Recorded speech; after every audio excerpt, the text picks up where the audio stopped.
Hello everyone, this is Direwolf20 and welcome to part 2 of the MineFactory Reloaded Spotlight. We are covering a bunch of new blocks today.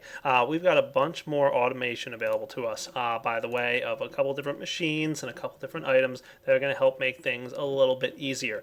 And like I said, there's an even more in-depth part to this mod, which is this thing right here. We're going to get to the programmable RedNet controller probably in a separate episode all by itself because it really needs one. So part 2 here will cover all the other machines and items that weren't covered in part 1, and then part 3 will cover this nifty little gadget right here. It's very cool and very fun. So without further ado, let's start taking a look at some of the other items and blocks that can be made using MineFactory Reloaded. Alright, I don't know about you guys, but I haven't seen too many mods that go out of the way to automate fishing. The fishing machine is actually pretty simple. You go ahead and craft it like so, and you place it above a bunch of water. The smallest area it can manage is a 3x3x1 of water, so that's what I've got right here. You can see, of course, it requires energy, so we're going to go ahead and get ourselves a redstone energy cell. Alright, we're going to just probably place it right here, and then we'll probably want to get ourselves a chest. Let's just get some iron chests for demonstration purposes, and the fisher is going to constantly work and slowly but surely produce a bit of fish for you. Now it's not going to work all the time. It's got an idle slowdown, so it's got about a 10-second delay between operations, and then it has 900 work units to power through. So it is going to use a good bit of energy to get this thing running, but after a little bit you'll start to get fish. So that is the automated fishing machine. Nice and simple, but does require a bit of energy. Keep that in mind. Next up, we've got a very simple and straightforward machine called the block breaker. You can see it right here, the recipe. Not too expensive, but it'll break any blocks placed in front of it. You don't even have to worry about it doing anything. It's just going to break whatever block lands there. No redstone signal needed. Does require a bit of power though, so keep that in mind. But it'll automatically break anything that lands in front. Pretty neat. And of course, spit it out the back for conveyor belt, pipes, or inventory usage. The next block here to cover, again a pretty basic one, the weather collector. Collects the weather, requires power, dun dun dun dun, and you'll see it's idling for me right here. Simply turn on the rain, it's going to slowly but surely collect water. It'll collect water from the rain, or you can collect snowballs from the snow. So place one of these in a snow biome, and it's a steady supply of snowballs. Not bad. Let's just take a look here and see. It's almost done idling. And the work units are pretty small, so it shouldn't take too long to produce. But it does have, a good half a minute or so worth of idle time in between operations. There you go. It's using the energy, creating the work, and ta-da, producing water. Beautiful. Nice. So a good, easy way to get water when it's raining. Now here's an interesting machine. Earlier in the part 1 of the spotlight, I showed you guys sludge. Okay, this stuff can be used in a sludge boiler like so. Simply place it down and apply some redstone energy. There you go. Now inserting the sludge either through liquid pipes or something like that, or you can just right click it with a bucket and you'll see that it'll produce an item out of the sludge. Now it's also a little bit poisonous to stand near, so do yourself a favor and don't stand right next to this thing. Probably a bad idea. But what it will do once it's produced enough sludge is the following. It produces dirt. It'll also sometimes produce cobblestone and sand, sometimes even clay, and very rarely you might get soul sand out of this. So just go ahead and take all your sludge, throw it into the sludge boiler, and you'll slowly but surely be producing some things like dirt and stone and stuff like that. Now, of course, if you didn't want to and it's still clogging up your system with all the sludge, well, you could void pipe it if you don't need it. Now, you might also remember the sewage that we had earlier. Remember this guy from the sewer? Yeah, this nasty stuff. Ew, sewage. That can be used in this block right here called the Composter, okay? The Composter, crafted like so, is going to go ahead and take that sewage and produce a couple different fertilizer type items. Let's go ahead and throw the sewage in there, get a bunch of it tossed in. Okay, and it's cooking along and the work progress is going along and it's producing industrial fertilizer. Nice. So remember I told you guys earlier you need this industrial fertilizer. You can either get it from wheat and bone meal or some other processes. Well, here's another way you can get it by composting and compressing down all that nasty raw sewage into something you can use to fertilize your plants. Neat. Now the next two items are actually really pretty nifty and something that I'm going to have to figure out a good way to use and probably abuse. First off, we've got this guy, the lava fabricator. Simply give it some energy, about 20,000 Minecraft joules, to get yourself about 1 bucket's worth of water. So you can see here we've just gotten about a half a bucket worth of lava, and it's cruising along, and let's see. There we go, almost a full bucket. So a little bit of time, a lot of power, and you're going to have yourself just a bit of lava. You can see here that you've got, well, it looks like we got about 30,000 Minecraft joules lost, a little bit more, but we've also got the internal buffer, don't forget. So that is the way to produce lava. Just simply apply a massive amount of power and you'll get a decent amount of lava. Now your other option here is the oil fabricator. This guy produces oil. However, I'm sorry to say guys, it's not that quick. You require about 588,000 Minecraft joules to create 1 bucket's worth of oil. Now, if you keep in mind that it'll probably cost about 12,000 Minecraft joules to refine that oil into fuel, you come up with about 600,000 Minecraft joules, which is how much energy you get from a bucket of fuel. So you spend equally as much energy to create a bucket of fuel as you would to get out of it. So basically you're not going to get any benefit from this, but you could hook it up to some other systems. Don't forget this thing can run on EU to produce a decent amount of oil if you wanted to. So keep that in mind. Not bad at all. Now if you want this to run a little bit faster, of course, you could probably dump a little bit more power into here. Definitely a little bit quicker. Now we've got this interesting pair of machines right here. The first one is called the Enchanter. This guy requires a good amount of energy, and you can go in here and customize the level of the enchant that you want to apply to an item. So let's get ourselves a couple pickaxes. Sound like a plan? Alright, we've got a few diamond picks here just to test with. Now the other thing you're going to need is... You ready? Mob essence. Remember I showed you guys last episode there was a liquid called mob essence, and it basically came from the animal farm over here. There's 1 or 2 ways to get mob essence, but this is the main one. And what you want to do is just put your mob essence in here like so. Now of course you could also pipe it in with liquid ducks and all that stuff, but for now I'm just going to handle it like this.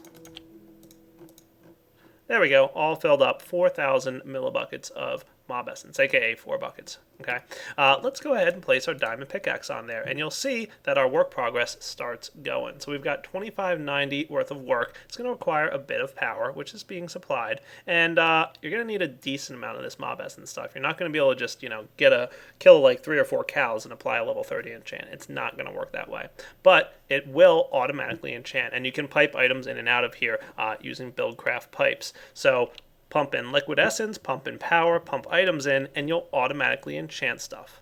Great deal. Now, the other thing that you want to keep in mind, or, maybe even check out, is the next block right here. Check this one out. It's called the Auto Disenchanter. Pretty cool. Let's give this guy a few minutes to finish up, and then I'll show you the Auto Disenchanter. So you can see 4 buckets of mob essence got us about 1,000 work, so we're going to need about 6 more buckets worth to really manage to get anything good in here. So I'm going to wait a few moments just to demonstrate this end piece, because there's one more part to this item that I want to show you guys, and I'm pretty excited about. Alright, here we go. Almost finished up the work units here, and once they're complete, you'll have a weapon enchanted with level 30's worth of enchant, and we happen to get efficiency 4. Now, the really cool part about this is you can enchant it again. That's right, you can see the work energy starting to go up. Now, it's going to cost much more energy. Look how much work it needs, 10,270. So it's like 4 times as much effort in terms of mob essences and energy in order to enchant your item again. So keep in mind how much extra it's going to cost, but that's kind of cool. Now if we wanted to, we could check a look at the Auto Disenchanter. But before we get into that, I want to show you 1 or 2 other uses for this mob essence stuff. Now it's a liquid like anything else, so you can place it in the world. Cool. And just like other liquids, you can drink it through a straw.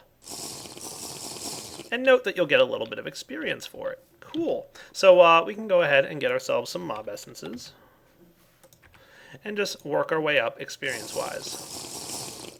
Nice. Got myself up to level 2. The other thing you can do in the Enchanter here is just put an empty bottle in it. Okay. There we go. And we might want a little bit more mob essence. let's see what happens with this. Note that there's only about 250 work units, and that's just a little bit more than 1 bucket's worth. Okay, I think 1 bucket is about 200 work units. Oh, close. Maybe it is 250, so it's 1 bucket's worth. Gets you a bottle o enchanting. Cool. So if you want, you can turn that mob essence directly into experience using this guy. Now the last thing you could possibly make is this guy, the XP extractor. Just needs a little bit of rubber, plastic sheets, and some glass, and what you can do, yoink, look at my experience down the bottom, and look at the buckets in my inventory. I just drained 3 levels of experience and got 3 mob essence buckets. Very cool. So you can get mob essence from yourself, but keep in mind, of course, you're going to need to have some experience on you. Very cool. So those are all the different ways to get your mob essence. Beautiful. Now this guy, the auto disenchanter, needs a book. And what's going to happen is it's not going to disenchant and give you back experience or levels or anything like that. What it's going to do is it's going to slowly but surely drain the enchant, one at random, off the tool. So if you have an item that has like 3 different enchants in it, it's going to randomly choose which one it pulls off and puts on the book. So you can go ahead and turn what's on your enchanted pickaxe here into a book. And you can see here it's working up. Now keep in mind that this will also damage the item. So a decent amount of damage will happen here as soon as this is completed. And if the item, when it receives damage, would otherwise be broken, well, you're in trouble because it will break. So keep that in mind. But there we are. Diamond pickaxe has a bunch of durability loss, and we got an efficiency 4 enchanted book. So if you want to be able to rip enchants off your items and store them in books, that is the tool to use. And if there was any question about how automated you can make things with this mod, you've got the auto anvil, okay? This guy, go ahead and toss some diamonds in there, and you'll see no work yet, but if we put diamonds in with the pickaxe, it should start producing what we need it to produce. Now, you might also need to feed it with a little bit of mob essence here in order to get it to work. So you need some experience by way of mob essence, which is kind of a form of liquidized experience. You're also going to need the diamond and the diamond pickaxe there to get repaired, all right? So let's see what happens when I give it a little bit more mob essence, because it turned out we needed about 300 work, and boom. Oh, cool. It repaired it, and it didn't use up the diamond. Nice. The only downside to this auto anvil is you can't rename items. Oh well. Now, you might be saying, wow, Direwolf, you can use a lot of different things with your mob essence, right? Believe it or not, there's actually something else you can do with this stuff. It's crazy. I'm going to show you guys this nifty gadget, the auto spawner. It requires emeralds and magma cream, sugar, nether wart, so you're going to have to go in the nether and get yourself some stuff, but in the end, you're going to have an awesome device called the auto spawner, okay? Now what this thing does is, first off, going to need some power, right, like so, and it's got there. Okay, now it's also going to need some liquid mob essence. So let's make sure we can fill up its internal buffer with about 4 buckets worth. Beautiful. There we go, 4,000 millibuckets. Next, what are we going to need? We're going to need the safari net. Okay, now what this thing does is it takes whatever's in the safari net and it's going to automatically respawn that type of animal. So for example, if I were to get a pig, okay, and I also want to get a sheep just for demonstration purposes here. Alright, there we go. Safari net the pig. Yoink.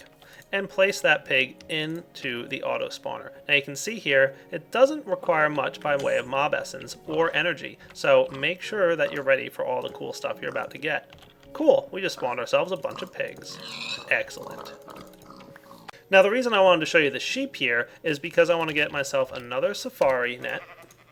And I'm going to capture this blue sheep. Okay, when I place this in here, you're going to see that it's just going to randomly spawn any kind of sheep that we want. Okay, so it's not going to constantly get me blue sheep because I didn't choose the spawn exact copy option. Now, if you turn this on, it's going to require more work, therefore more essence and more power. But what it'll do is it'll make sure to spawn an exact copy of the sheep that's inside the inventory there. So now we'll only get blue sheep from this. Slower, but an exact copy. This also works with villagers. Now, on a different note, we've got this nifty gadget here, the deep storage unit. It requires 5 ender pearls, but it's very cool because it can store a ton of items. Now think of this like barrels from factorization in that you can place in items and it'll automatically store massive amounts of it. I believe it can store up to about 2 billion of one item, so that's a lot of storage. Unfortunately, it can only store one type of item, so note that there's 832 dirt in here. It also keeps about a stack in the output, so whenever you need, you can walk up and grab that stack easily and then put it back back in if you want. Now you can also control how the sides interact. So you can see items go in the top and bottom, but they'll come out the north, south, east, and west sides. And you can change that just by clicking it like that. Very cool. Now if you try and put something in there that doesn't belong, it's just going to get spit out. So make sure that only one type of item goes into this thing. Now over here I've got a bunch with cobble in it. So I've got a little over 1,000 cobble. Again, you can put almost 2 billion in here, which is crazy. The other cool thing about this unit is, okay, no, that's okay. Yeah, exactly. You can store the items and as items here. So you can break that deep storage unit, and you'll note that it contains 1,216 cobblestone. Wow, not bad at all. So this guy can be broken and moved around and do whatever you want with it, and it'll continue to store stuff. So a little bit more expensive than a barrel, but at the same time, you can break it and move it around. So it's up to you which of those two you might want to use. You've seen automatic of everything else, so I might as well show you guys the automatic crafter, otherwise known as the liquid crafter. Now this thing is a little bit in depth. You can store liquids in here and auto craft using liquids. Let me demonstrate the cool stuff you can do with it. So what can we do with this liquid crafter? Well, I've set up a template for the furnace. Nice and simple, right? All you gotta do is set up your template in the top left and put the resources needed in the bottom section here. Finally, apply a redstone signal. Boom, and it'll produce one of the item. Another redstone signal produces another of the item. So each redstone signal produces another item. Cool. Now, of course, if it runs out of stuff, it's not going to keep producing. So a pretty simple way to automatically craft, but there's another extra thing you can do with it. Let's say you want to create something that required liquid, which is always a nuisance for me. So, for example, we might want to make coolant cells, right? Now, coolant cells, as you might know, require tin, some kind of tin, and some kind of liquid. So I'm going to go ahead and get myself a few water buckets, and let's just see if I can make this look really cool. So I've set up a water tank here, pumping water directly into the liquid crafter, and if I wanted to, I could craft 10k coolant cells utilizing the water bucket, the 4 tin, but note I've only got tin down here, and it's not going to need extra water buckets. It'll get all the water it needs from its internal buffer. Next up is the Unifier. The Unifier is similar to an item from OmniTools. It allows you to convert from one item to another. This one can also be automated. It has input and output slots for just putting in items, and you've also got your preference slot so you can easily choose what your preference is. So I've got 4 pieces of tin. Now if you don't give it a preference, it'll just turn up whatever it finds in the ore dictionary as the very first type. So this happens to be the first type of tin it encounters in the ore dictionary, so that's the one it turns into. However, if I tell it I want it to turn it into this type of tin, boom, no problem. That's the type it'll turn into. Awesome. So, your choice which type of tin you want to have, but it's a real easy way to convert one type of metal to another. And you can also use this to convert some different types of liquids. For example, the mod here, MineFactory Reloaded, has its own form of biofuel that you can exchange for forestry ethanol using this tank. Next up is an automated way to mine. You've got the laser drill. This guy is pretty cool. You need some glowstone and some diamonds, and you're also going to need some laser drill pre-chargers. Now these guys require pink slime balls. I haven't shown you guys pink slimes yet, but you remember the slaughterhouse back in the first part of the spotlight? It produces liquid meat. Well, you can also occasionally get some pink slime from that, and if you place that pink slime in the world, it'll occasionally spawn pink slimes. Cool. So we're going to use those pink slime balls here for the laser drill. Now you're going to want to drill all the way down to bedrock manually. So I've gone ahead and cleared a path all the way to bedrock, and then I'm going to place my laser drill right like so. Boom. Okay, slightly different than what you might be used to. Now the laser drill pre-chargers need to be facing the laser drill, and you'll know it works when you've got this nifty little effect going on here. Okay, they need to be placed 1 block away from the laser drill, so you can see that happening, and they just have to be rotated like so. Now you can use anywhere from 1 to 4, so you can choose how many you want to use. I'm going to use all 4 just to demonstrate for you guys, and then finally you're going to want to put an iron chest or some kind of storage on top of your laser drill. Cool. Now once you've got that done, you want to apply Redstone Power or industrial craft, whatever you want, right? Any kind of power to your drills here. Okay, again, the more drills you have, up to 4, increases the speed of this process. Okay, now you can see the laser drill prechargers are producing and using the energy up pretty quick. And if we come over here, we'll see this guy's work progress is increasing pretty rapidly. And every time a work process occurs, it's going to go ahead and mine up a specific type of ore. It's just going to reach down and grab any random ore. Okay, it's going to deposit that ore inside this inventory up here. Cool. So we might get coal ore, we might get diamond ore, we might get anything along those lines, and you're actually going to get the ore block. You're not going to get coal and diamonds. You're going to get coal ore and diamond ore. So you can see here, for example, earlier I got emerald ore. So instead of getting emeralds, I got the emerald ore. This is pretty cool because it allows you to use a block we're about to see for a nifty little process. But for now, keep in mind that this work progress will work its way up, and then when it's completed, boom, you'll find coal ore, for example. Perfect. Now the other thing you can do is install these guys, laser focus. And what this is going to do is it's going to focus the laser and look for certain types of material. So for example, if I put a red laser focus in there, it's only going to look for, I believe, redstone. Now the forum post here isn't telling you guys what the different foci will do, so I'm going to leave it up to you to figure it out. But basically, different foci will find different ores. So you can see here, the next cycle, I got redstone ore, because I used the red foci. Now, it doesn't make it guaranteed, I don't think, it just makes it much more likely. Cool. Now, once you've got these ores, the block I was teasing just a minute ago is called the block smasher, okay? Now, let's take a look at this guy. It's, of course, going to require some redstone energy cells nearby, or just some kind of power. All right, there we go, energy filled up. What else does it need? You guessed it. Mob essence. All right, so it's going to require a little bit of mob essence, so we're going to just fill this guy up like so.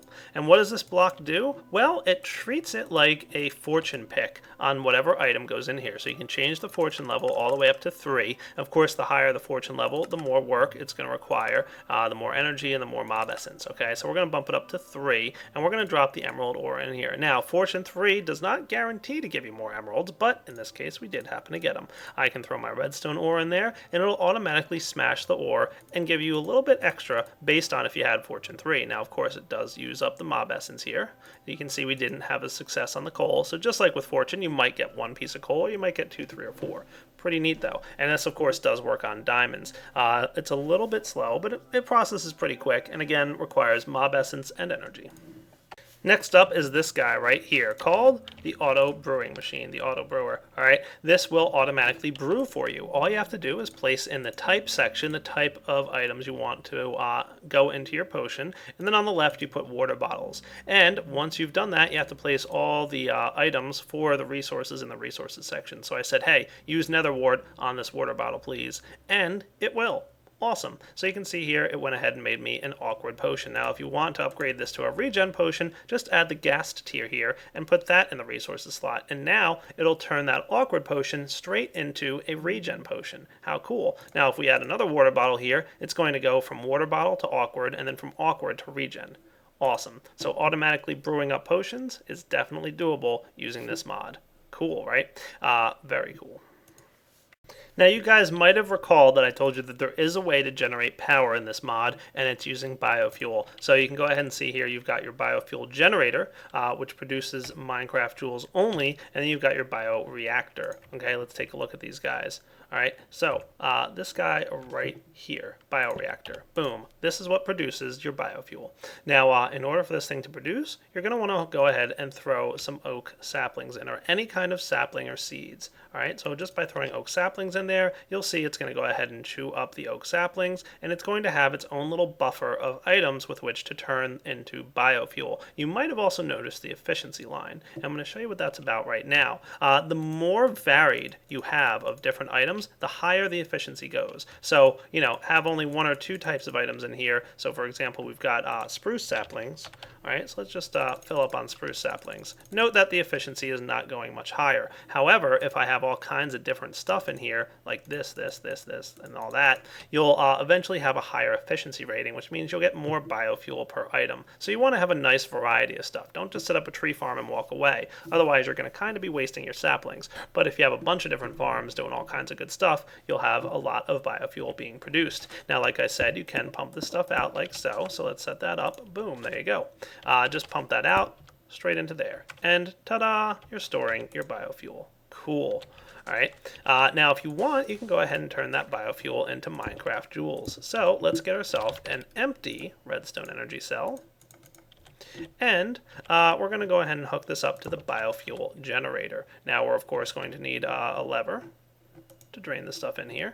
So we'll let this charge up, but you'll see here the biofuel generator simply accepts biofuel and produces energy. Very simple and straightforward. There you go. Let's turn on the lever and see what happens. Boom. We're starting to produce energy from our biofuel, which is slowly but surely filtering in here. And how much energy are we getting? Not too bad of an amount. I want to say it's 16 Minecraft joules per tick. So it's a pretty decent amount of energy. But you do need a lot of saplings and seeds and stuff. You're going to need a ton of this stuff to really get much energy overall. So it's a good way to get energy, another alternate way of producing power in Minecraft joules. The only type of power you can produce is Minecraft joules from Buildcraft. You cannot produce EU. But out of the way, you know, Power Crystals does have this mod called Power Converters that's pretty good at allowing you to convert from Minecraft joules to EU back and forth. So maybe you might want to check that mod out if you want to create EU using this biofuel. Not a bad plan. Alright guys, there's just a few more things to show you before we can wrap up part 2 of this spotlight.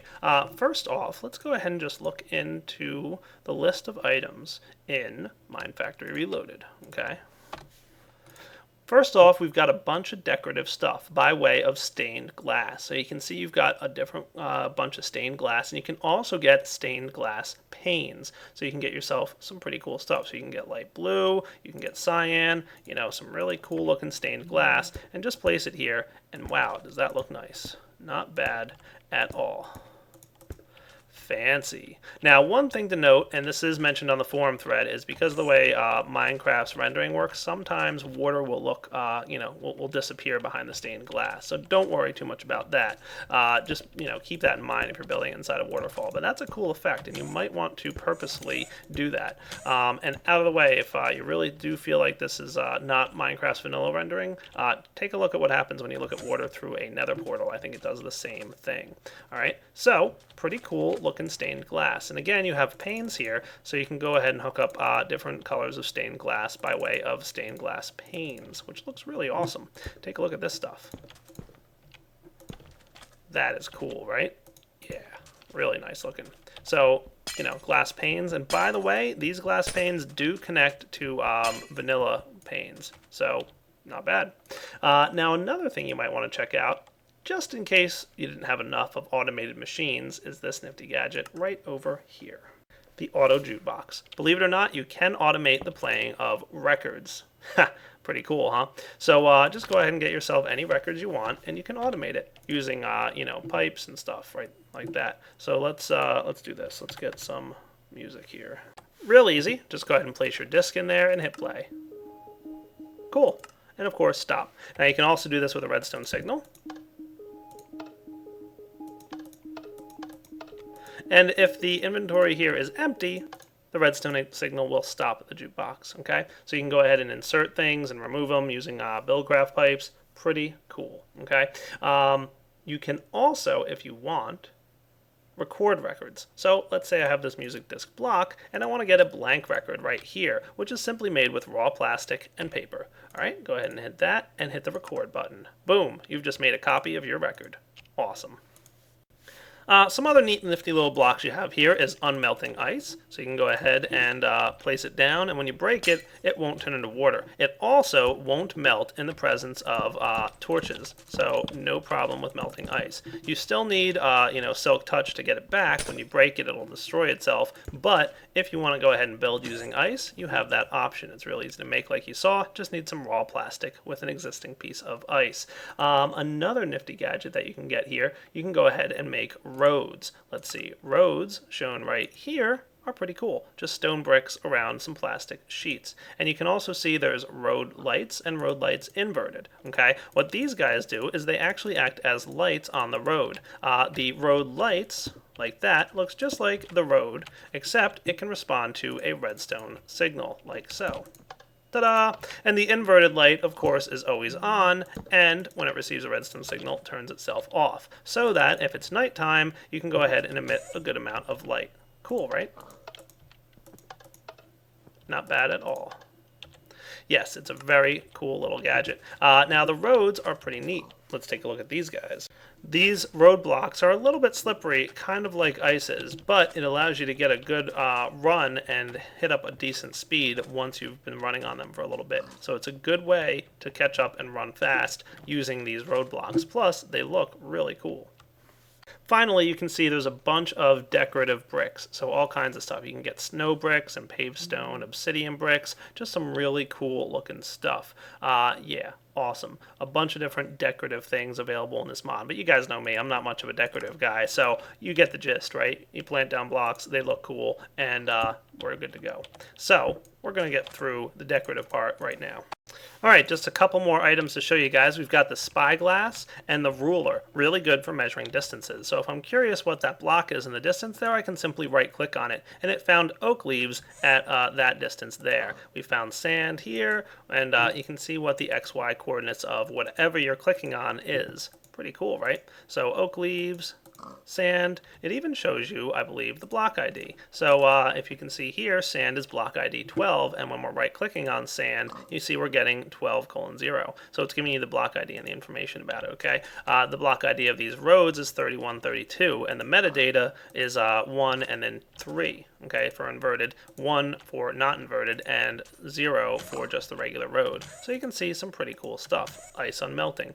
And again, the distance at how far away it is. You've also got the ruler, which you can right-click on one block and right-click on another, and it'll tell you the distance. Okay, so X, Y, Z distance and the total distance. So you can go here to here, and you'll see Y1, Z5, total distance of 5.1.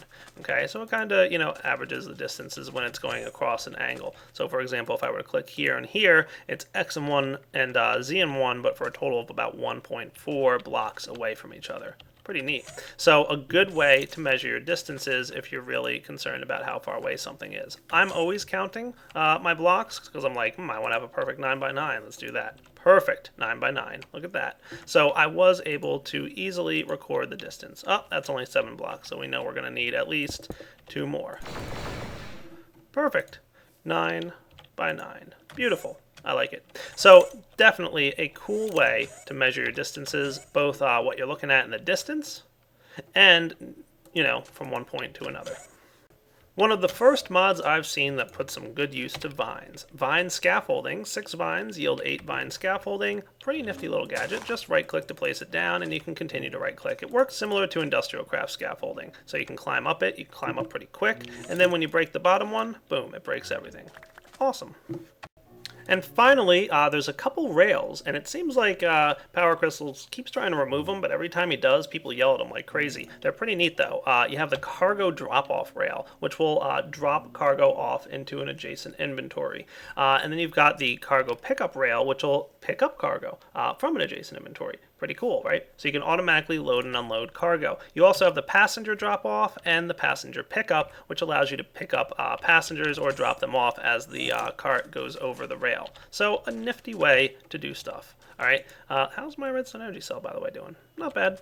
So that is the last of the items and tools in this mod until we get to this big bad boy right here, the programmable RedNet controller, which I've been teasing for 2 whole videos now. Don't worry, the very next episode of this mod spotlight, which will be episode 3, will cover pretty much a lot of this. Believe me, there's a ton. Look at all the different things you can do in the programmable RedNet controller. I am not going to be able to explain every single one of these. I can do my best to explain some of the important ones or the big ones and maybe even some of like the weirder ones, but don't expect me to be able to cover it all. But you can have multiple pages of stuff that do all kinds of different things, and believe me, it's just neat. Right now, I've got this thing set up to emit a redstone signal on for 5 seconds and off for 5 seconds every time this lever is flipped, and that's what's happening. You can see the lever is on there, and then it's going to emit a redstone signal for a few seconds. It was a little bit complex to set up, but totally worth it. All right, so for now, we got to wrap up this part 2 of the MineFactory Reloaded Spotlight. Hope you guys enjoyed checking it out. MineFactory Reloaded is a really cool mod that adds just so much to the game. I mean, it's one of the most expansive mods I've seen in a while. It just adds a ton of things, from conveyor belts to transfer items around, to automation for almost every part of Minecraft, from fishing to oil production to jukeboxes to everything, right? So you can pretty much automate almost anything you want. And the RedNet stuff is really pretty cool. Again, we'll get to that next episode. So this is Direwolf20 signing off on part 2 of MineFactory Reloaded's Mod Spotlight. Hope you guys enjoyed checking it out. Definitely worth downloading. And if you really want to get a look at this thing before you see my Spotlight, there is an in-game manual. Okay, let's see. It's right here. Simply get a book with some plastic sheets and some redstone, and that will give you the PRC owner manual. And you can flip through and read some information about the different circuits. Okay, definitely worth a read if you guys want to get into some complex redstone stuff. All right, guys, take it easy.